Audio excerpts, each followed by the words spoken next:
Sara al-Qutiyya or Sara the Goth was a Visigothic noblewoman who was the granddaughter of King Wittiza. After the death of her father, she traveled to Damascus from al-Andalus and successfully petitioned Hisham ibn Abd al-Malik to restore lands to her family that had been appropriated by her uncle. The historian Ibn al-Qutiyya was her great-grandson.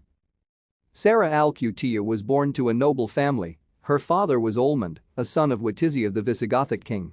When he died, Sara, along with her two younger brothers, inherited the family's lands around Seville. However, al-Malik's brother, Artobas, who had inherited land holdings in Cordoba, appropriated Sara and her brother's inheritance.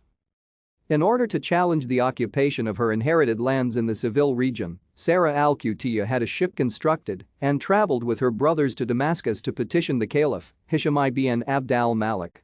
As a result of her petition, orders were sent to the governor of al-Andalus, Abul Qadir al-Husam ibn Darir al-Kalbi, to reinstate their Seville land holdings to her and her brothers.